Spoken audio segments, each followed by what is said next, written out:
Overdrive this week. Everything you need to know about the new Honda Amaze. Tata Motors revival plans, sales numbers and the rest of this week's motoring news. All the action from round 1 of the Indian National Rally Championship. And we take a closer look at Volvo's smart new cyclist detection system.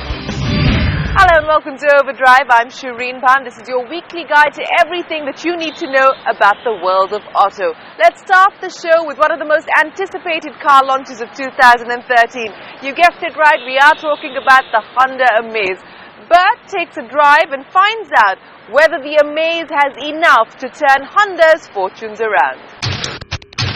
For over a decade now, Honda has been selling its products in the Indian market based solely on the strength of their petrol engines. But the times have caught up with Honda.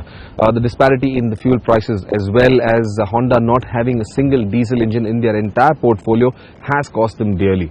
They were once known as India's leading automotive manufacturers, but that no longer holds true. But Honda has a plan, they've got a strategy in place, and they are going to bring that diesel engine down to India. And this is the car, the first car from Honda that will have that diesel engine. It's the new Honda Amaze. Let me tell you more about this car. I'm quite impressed with the entire package and I think you will be too. The Amaze is a handsome sedan, but that's no surprise considering it is based on a very good looking hatchback, the Brio. Viewed from the front, they almost look alike, except for the dual chrome slats on the grille and a newly designed front bumper. Now the entire length of this car, this is about 3.99 meters long, and that keeps it under the 4 meter excise duty bracket. So those benefits will of course come down to the customer. At the rear end, another striking rear end, the hatch is gone but the boot has come on to this, and the integration with the rest of the car, it's one of the best integrations we've ever seen. The rear also gets a striking set of tail lamps with design cues borrowed from the city, while the prominent chrome strip running across the boot does its bit to give the Amaze a premium feel. The boot is also quite spacious with 400 liters of effective space, more than enough for a couple of large bags. Inside the cabin, the dash layout is almost identical to the Brio. But while it was more than adequate for the hatchback, I did expect Honda to add a bit of premiumness to the Amaze. What Honda has done is used new heat absorbent glass for the windshield to help combat the extreme heat of the Indian summers. The instrument console now, that has changed a bit. You get this amber glow in it, and that looks pretty nice at night. All the audio controls are on the steering wheel. Now this is the position that I would be in. I'm 5'9" and I'm pretty comfortable out here. But let me more importantly show you just what the space is like at the back. If you just follow me now.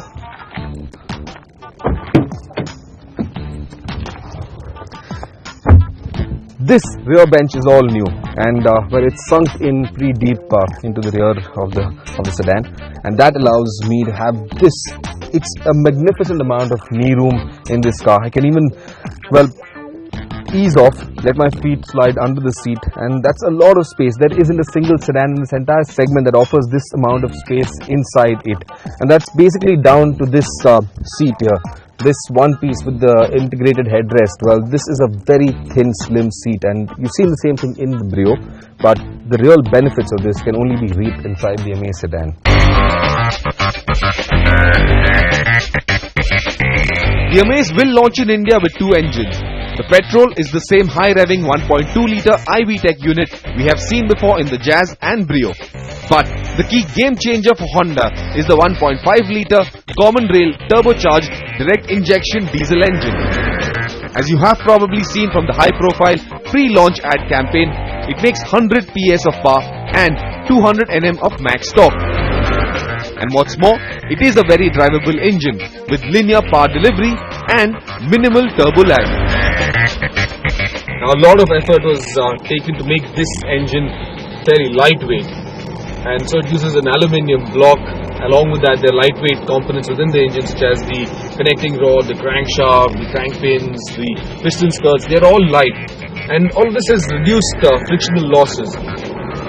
Basically what you get is much better efficiency than you could have ever expected from a diesel of this sort, from such a small diesel.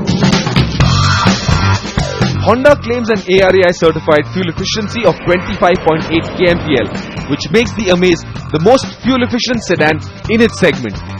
We still have to do our own testing, but I expect the car to deliver great efficiency in real world conditions as well.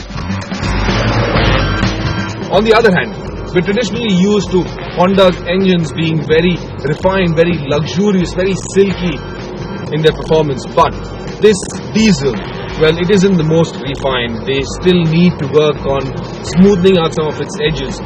Honda needs to add a bit more sound deadening within this cabin, or probably a few more mountings somewhere to take off that harshness.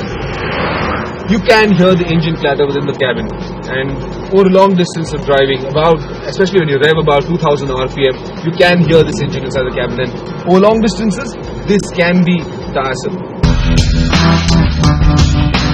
We did manage to do a quick performance run during our test drive in Goa, and the Amaze did 100 km per hour in 13.3 seconds, making it the quickest car in its class. As for transmission, the petrol engine will have two options, a manual and an automatic, but the diesel will have only the 5-speed manual, and this is purely to benefit fuel efficiency. Despite the skinny tires, the Amaze is fantastically poised around corners, feeling stable and inspiring confidence. The electric power steering is precise and the brakes work well with plenty of bite, and ABS is standard across all variants. One aspect of this car that you will appreciate quite a bit, and it's impressed me also quite a lot, is the ride quality. Honda's engineers have taken a lot of feedback from their existing customers. They've also studied Indian road conditions extensively, and they've adapted this car to work almost everywhere in India. So it's got a fair amount of ground clearance. The damper ratings, they're comfortable. The suspension, it's a McPherson at the front and a torsion beam at the rear, well sorted out for Indian conditions.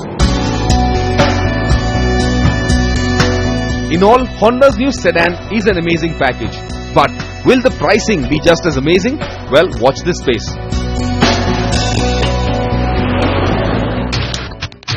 Well, that was the new Honda Amaze. The car will officially be launched on the 11th of April, so Overdrive will be back then with pricing details and the positioning of the car.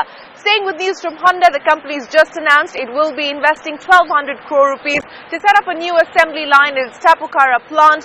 The capacity will then go up to about 1.2 lakh units. So Honda is trying desperately to reclaim lost market share in India. But on that note, it is time for us to take a break. When we return, we answer your queries on Auto Selector and we wrap up everything else that's making news in the world of auto.